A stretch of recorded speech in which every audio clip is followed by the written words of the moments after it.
الحمد لله رب العالمين وصلى الله وسلم وبارك على عبده ورسوله نبينا محمد وعلى آله وأصحابه أجمعين أما بعد فمن أسماء الله تبارك وتعالى الرحمن الرحيم parmi les noms d'Allah تعالى الرحمن الرحيم فقال الشيخ عبد الرزاق في كتابه فقه الأسماء الحسنى وهو اسمان جليلان كثر ورودهما في القرآن الكريم قال تعالى الرحمن على العرش استوى وقال ثم استوى على العرش الرحمن وقال إني أخاف أن يمسك عذاب من الرحمن وقال رب السماوات والأرض وما بينهما الرحمن وقال الرحمن علم القرآن وغالب مجيء اسمه الرحيم إما مقيدا كقوله وكان بالمؤمنين رحيما أو مقرونا باسم الرحمن كما في سورة الفاتحة والبسملة أو باسم آخر نحو العزيز الرحيم الغفور الرحيم البر الرحيم التواب الرحيم.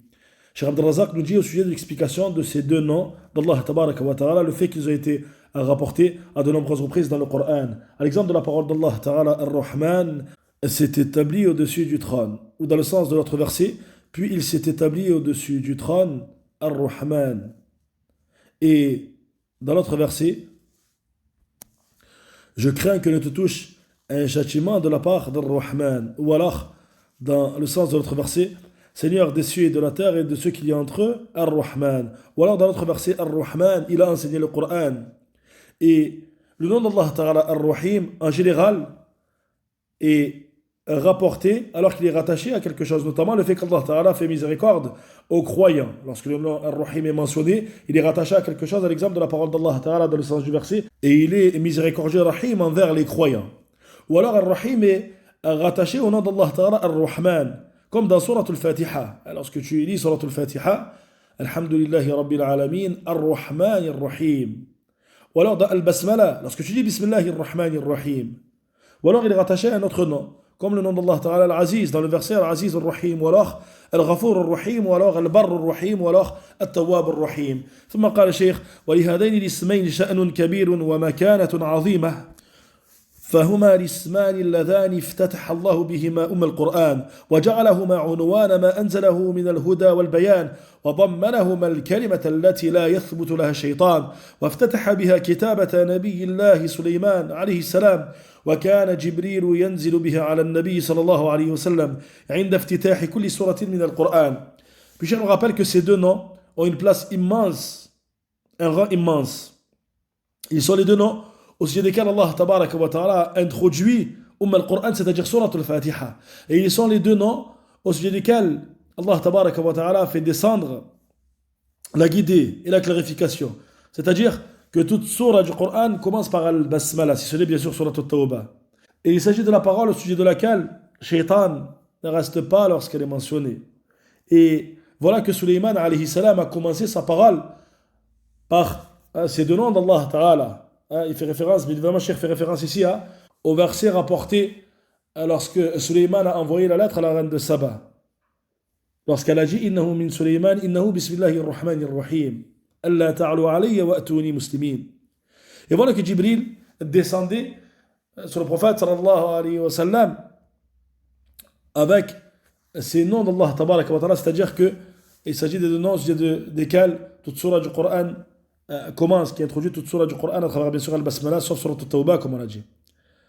وقد ورد هذان الاسمان مقترنين في عدة مواضع من القرآن وكل منهما دال على ثبوت الرحمة صفة لله عز وجل إلا أن اقتران هذين الاسمين فيه دلالة على ثبوت هذا الوصف وحصول أثره وتعلقه بمتعلقاته فالرحمن أي الذي الرحمة وصفه والرحيم أي الراحم لعباده ولهذا يقول تعالى وكان بالمؤمنين رحيما إنه بهم رؤوف رحيم ولم يأجي رحمن بعبادي ولا رحمن بالمؤمنين والرحمن جاء على وزن فعلان الدال على صفة الثابتة اللازمة الكاملة أي من صفته الرحمة والرحيم دال على تعديها للمرحوم أي من يرحم بالفعل.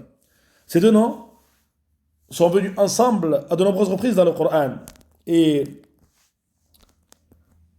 chacun d'entre eux prouve le fait que fait partie des attributs d'Allah Tabaraka wa Ta'ala Ar-Rahman, la miséricorde. Si ce n'est qu'il y a à travers l'accompagnement de ces deux noms, lorsque ces deux noms viennent ensemble, la preuve de l'affirmation de l'attribut et également la preuve du fait que ce qui découle de cet attribut parvient à celui à qui Allah tabaraka wa ta'ala fait miséricorde.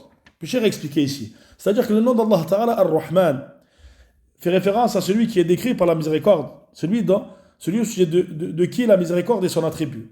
Et Ar-Rahim, c'est-à-dire son modèle de fa'il, comme le rappelle notamment Cheikh Ibn Uthaymin, et il fait référence au fait qu'Allah tabaraka wa ta'ala fait miséricorde, il fait référence à l'action. Et Ar-Rahimu li'ibadihi, yani huwa ala wazn fa'il, bima'na fa'il. C'est pour cela qu'Allah ta'ala a dit, et il est miséricordieux envers les croyants, en mentionnant le nom d'Allah Ta'ala Ar-Rahim, c'est-à-dire wa kana bil mu'minina rahima, ou dans l'autre verset innahu bihim ra'ufur rahim, il est miséricordieux envers eux en mentionnant le nom Ar-Rahim et non pas Ar-Rahman. Le Cheikh nous dit Ar-Rahman, il est sur le modèle de Fa'alan, il prouve cet attribut, le fait que cet attribut est un attribut d'Allah Tabaraka wa Ta'ala, bien évidemment un attribut parfait et complet. Et il fait référence au fait qu'Allah Ta'ala fait partie de cet attribut la miséricorde Ar-Rahman, tandis qu'Ar-Rahim prouve le fait que la miséricorde d'Allah tabaraka wa ta'ala atteint ses serviteurs. Il est celui qui fait miséricorde de par l'action. إن في هذين الاسمين دلالة على كمال الرحمة التي هي صفة الله وسعتها فجميع ما في العالم العلوي والسفلي من حصول المنافع والمحب والمسار والخيرات من آثار رحمته كما أن ما صرف عنهم من المكاره والنقم والمخاوف والأخطار والمضار من آثار رحمته فإنه لا يأتي بالحسنات إلا هو ولا يدفع السيئات إلا هو وهو أرحم الراحمين ورحمته تعالى سبقت غضبه وغلبته وظهرت في خلقه ظهورا لا ينكر حتى ملأت أقطار السماوات والأرض وامتلأت منها القلوب حتى حنت المخلوقات بعضها على بعض بهذه الرحمة التي نشرها عليهم وأوضعها في قلوبهم حتى حنت البهائم التي لا ترجو نفعا ولا عاقبة ولا جزاء على أولادها وشهد من رأفاتها بهم وشفقتها العظيمة ما يشهد بعناية باريها ورحمته الواسعة. Puis Cheikh nous dit que ces deux noms d'Allah tabaraka wa ta'ala prouvent le caractère complet et parfait de sa miséricorde, subhana. Le fait qu'il s'agit d'un attribut d'Allah tabaraka wa ta'ala et l'ensemble de l'univers, que ce soit les plus hauts degrés de l'univers ou les plus bas degrés de l'univers, il s'agit des traces de la miséricorde d'Allah tabaraka wa ta'ala au sujet de tout ce qui parvient parmi les choses qui sont bénéfiques, les choses que l'on aime, les choses qui réjouissent et les différents biens. Tout ceci émane et sont des traces de la miséricorde d'Allah tabaraka wa ta'ala. De la même manière que ceux qu'Allah tabaraka wa ta'ala a écartés d'eux, comme choses qu'ils détestent, comme crainte, comme danger, comme choses nuisibles, tout ceci sont des traces de la miséricorde d'Allah tabaraka wa ta'ala. C'est-à-dire que personne ne vient avec les bonnes choses si ce n'est lui subhanahu wa ta'ala, et personne ne repousse les mauvaises choses si ce n'est lui subhanahu wa ta'ala, et il est le plus miséricordieux de ceux qui font miséricorde. Et sa miséricorde a précédé sa colère, et elle a pris le dessus sur sa colère. Et voilà que ceci est quelque chose que l'on constate sur ces créatures, quelque chose qui n'est pas relié. Au point où cette miséricorde a rempli les différents coins de la terre, elle a rempli les cœurs, jusqu'à ce que les créatures font preuve de miséricorde les uns envers les autres, à cause de cette miséricorde qu'il a répandue subhanahu wa ta'ala dans leur cœur. Au point où même les bêtes et les bestiaux, ceux qui n'espèrent aucune chose bénéfique, ou ceux qui ne craignent aucun châtiment, ceux qui n'espèrent aucune rétribution au sujet de leurs enfants, voilà que les bestiaux font preuve de miséricorde les uns envers les autres. Voilà que on constate cette miséricorde entre eux, et ce à cause de la miséricorde qui émane de la part de leur Seigneur tabaraka wa ta'ala, de l'immense miséricorde de la part d'Allah ta'ala. وكذلك ظهرت رحمته في أمره وشرعه ظهورا تشهده البصائر والأبصار ويعترف به أولو الألباب فشرعه نور ورحمة وهداية وقد شرعه محتويا على الرحمة وموصلا إلى أجل رحمة وكرامة وسعادة وفلاح شرع فيه من التسهيلات والتيسيرات ونفي الحرج والمشقات ما يدل أكبر دلالة على سعة رحمته وجوده وكرمه ومناهيه كله رحمة لأنها لحفظ أديان العباد وحفظ عقولهم وأعراضهم وأبدانهم وأخلاقهم وأموالهم من الشرور والأضرار. De la même manière que sa miséricorde apparaît dans son ordre subhanahu wa ta'ala et dans sa législation d'une apparence dont témoignent les regards, ceux qui regardent et ceux qui sont doués d'intelligence et que constatent ceux qui sont doués d'intelligence. Voilà que sa législation est une lumière, une miséricorde et une guidée. Et il a légiféré subhanahu wa ta'ala ce qui contient la miséricorde. Et il a fait parvenir à travers ceci sa législation, sa miséricorde, sa générosité, ce qui contient le bonheur et la réussite. Il a légiféré ce qui contient la facilité, ce qui vient nier la difficulté. Parmi ceux qui prouvent de la plus grande preuve l'immense miséricorde, l'immense générosité d'Allah tabaraka wa ta'ala, et également ce qu'il a interdit. Tout ceci est miséricorde. Car cette législation est venue afin de préserver la religion des serviteurs, de préserver leur raison et leur honneur et leur corps et leur comportement et leur bien des choses qui sont néfastes. ويوم القيامة يختص سبحانه وتعالى بالرحمة والفضل والإحسان المؤمنين به وبرسله ويكرمهم بالصفح والعفو والغفران ما لا تعبر عنه الألسنة ولا تتصوره الأفكار. ففي الحديث إن لله 100 رحمة أنزل منها رحمة واحدة بين الجن والإنس والبهائم والهوام فبها يتعاطفون وبها يتراحمون وبها تعطف الوحش على ولدها وأخر الله 99 رحمة يرحم بها عباده يوم القيامة متفق عليه. الله أكبر. يوم القيامة, voilà qu'Allah tabaraka wa ta'ala va spécifier de sa miséricorde et de ce qu'il donne subhanahu wa ta'ala les croyants, seulement les croyants et ceux qui ont cru en lui, en ses messagers. Il va les honorer de par le fait de leur pardonner, de par le fait de passer sur leurs fautes. Il va les honorer d'une manière qui est tellement immense que les langues ne sont pas capables d'exprimer ceci, que les raisons ne sont pas capables de concevoir ceci. Et dans le hadith, le prophète sallallahu alayhi wa sallam a dit dans le sens, certes Allah ta'ala a 100 miséricordes. Il a fait descendre une seule miséricorde entre les djinns et les hommes et les bestiaux et les insectes. Et c'est de par cette miséricorde qu'ils font preuve de compassion les uns les autres. Et voilà qu'ils se font miséricorde les uns les autres. Et voilà que la bête sauvage, à cause de cette miséricorde, voilà que la bête sauvage fait preuve de miséricorde envers son enfant. Et voilà qu'il a retardé, subhanahu wa ta'ala, 99 parts de miséricorde, yawm al-qiyamah, à travers laquelle il fera miséricorde à ses serviteurs. فهي رحمة لا يعبر عنها اللسان يمن بها أرحم الراحمين ويتفضل بها من وسعت رحمته كل شيء على عباده المؤمنين ورحمتي وسعت كل شيء فسأكتبها للذين يتقون ويؤتون الزكاة والذين هم بآياتنا يؤمنون. Puis Cheikh nous dit, voilà qu'il s'agit d'une miséricorde au sujet de laquelle la langue n'est pas capable d'exprimer celle-ci. Voilà qu'il fera miséricorde à travers cette miséricorde, subhanahu wa ta'ala, celui qui est le plus miséricordieux des miséricordieux. Voilà qu'il octroiera cette miséricorde. Et voilà que cette miséricorde englobera toute chose pour ses serviteurs croyants. Et il a cité le verset, la parole d'Allah ta'ala dans Surat al-A'raf, dans le sens, et ma miséricorde a englobé toute chose. Je la prescrirai pour ceux qui ont craint et ceux qui ont donné la zakat et ceux qui ont cru en mes versets. والعبد كلما عظمت طاعته وزاد قربه وتقربه لربه عظم نصيبه من استحقاق هذه الرحمة. قال تعالى وهذا كتاب أنزلناه مبارك فاتبعوه واتقوا لعلكم ترحمون. وقال تعالى وأقيموا الصلاة وآتوا الزكاة وأطيعوا الرسول لعلكم ترحمون. وقال تعالى إن رحمة الله قريب من المحسنين. والآية في هذا المعنى كثيرة.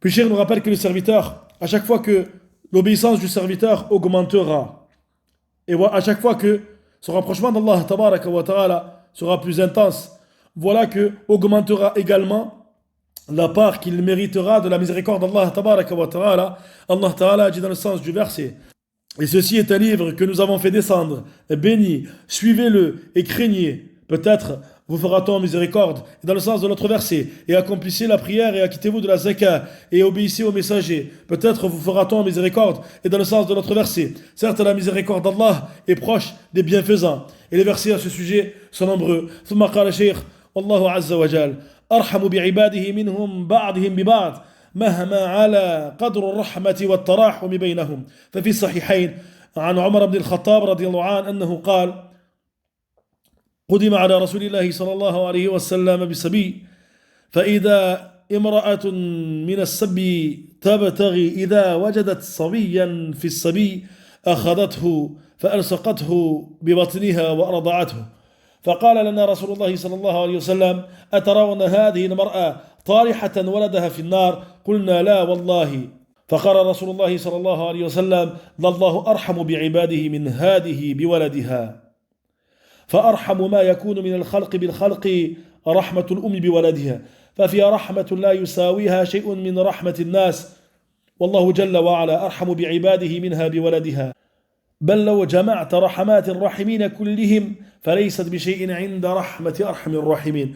Puis Cheikh nous dit qu'Allah tabaraka wa ta'ala est plus miséricordieux envers ses serviteurs que les serviteurs ne le sont, c'est-à-dire que les serviteurs sont miséricordieux les uns les autres, quelle que soit la valeur et l'intensité de cette miséricorde des serviteurs les uns les autres. Je rappelle le hadith rapporté par Omar ibn al-Khattab radiyallahu anhu, dans lequel voilà que on a dirigé vers le prophète sallallahu alayhi wa sallam des prisonniers. Et voilà qu'il y avait une femme parmi les prisonniers qui cherchait son enfant. Et lorsqu'elle a trouvé cet enfant parmi les prisonniers, voilà qu'elle l'a pris et qu'elle l'a collé contre elle et qu'elle l'a allaité, puisqu'il s'agissait bien évidemment de son enfant. Et voilà que le prophète sallallahu alayhi wa sallam dit alors, voyez-vous cette femme jeter son enfant dans le feu? Voilà que les compagnons ont dit non, par Allah. Et voilà qu'il a dit sallallahu alayhi wa sallam, certes Allah est plus miséricordieux envers ses serviteurs que ne l'est cette femme envers son enfant. C'est pour cela que Cheikh nous dit la miséricorde qui est la plus intense des créatures les uns envers les autres et la miséricorde d'une mère envers son enfant. Et voilà que cette miséricorde n'est pas équivalente à la miséricorde d'Allah tabaraka wa ta'ala envers ses serviteurs. Allah tabaraka wa ta'ala est plus miséricordieux envers ses serviteurs que ne l'est la mère pour son enfant. Puis Cheikh nous dit, mais plutôt, si tu réunissais toutes les miséricordes de ceux qui sont miséricordieux les uns envers les autres, voilà que ceci n'est rien à côté de la miséricorde de celui qui est le plus miséricordieux des miséricordieux subhanahu wa ta'ala. ثم قال الشيخ وينبغي أن يعلم هنا أن الرحمة المضافة إلى الله نوعان رحمة عامة وهي التي قرنها بالعلم في قوله تعالى ربنا وسعت كل شيء رحمة وعلما فكل شيء وصله علمه وهو واصل لكل شيء فإن رحمته وصلت إليه لأن الله تعالى قرن هذه الرحمة به وهي الرحمة التي تشمل جميع المخلوقات حتى الكفار وهي رحمة جسدية بدنية دنيوية بالطعام والشراب واللباس والمسكن ونحو ذلك ورحمة خاصة وهي التي خص بها عباده المؤمنين وهي رحمة إيمانية دينية دنيوية أخروية بالتوفيق للطاعات والتيسير للخير والتثبيت على الإيمان والهداية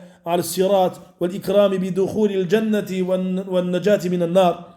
Puis Cheikh nous rappelle qu'il est comme de savoir que la miséricorde d'Allah tabaraka wa ta'ala est de deux catégories. Une miséricorde qui est générale, et c'est celle qui est accompagnée de la science, comme dans la parole d'Allah ta'ala dans le sens du verset, ô notre Seigneur, tu as englobé toutes choses de ta miséricorde et de ta science. Ô notre Seigneur, tu as englobé toutes choses de ta miséricorde et de ta science. C'est-à-dire que toute chose dont est parvenue la science d'Allah tabaraka wa ta'ala, et certes la science d'Allah tabaraka wa ta'ala parvient à toute chose, voilà que la miséricorde l'accompagne. Car Allah tabaraka wa ta'ala a accompagné la miséricorde de ceux-ci. Et c'est une miséricorde qui englobe l'ensemble des créatures, même les négateurs.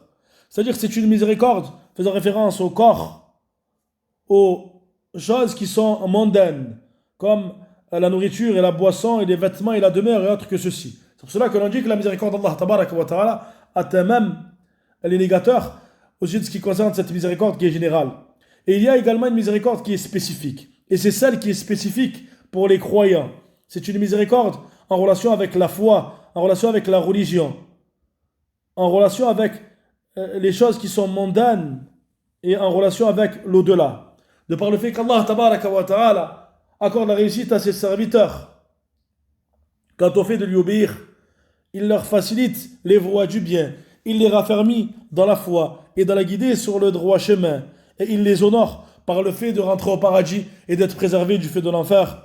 والله المسؤول أن يدخلنا برحمته في عباده الصالحين وأن يمن علينا برحمته التي كتبها لأوليائه المؤمنين إنه سبحانه وتعالى جواد كريم وهو أرحم الراحمين. Puis Cheikh nous dit à la fin de l'explication de ces deux noms d'Allah tabaraka wa ta'ala, et c'est à Allah ta'ala que l'on demande de nous faire à rentrer dans sa miséricorde parmi ses serviteurs pieux et de nous combler de bienfaits de par sa miséricorde qu'il a prescrit pour ses alliés croyant. Il est certes celui qui est généreux subhanahu wa ta'ala et il est le plus miséricordieux de ceux qui font miséricorde. Wallahu ta'ala a'lam wa ahkam. Subhanaka Allahumma bihamdika ashhadu an la ilaha illa ant astaghfiruka wa atubu ilayk wa akhiru da'wana anil hamdulillahi rabbil alamin.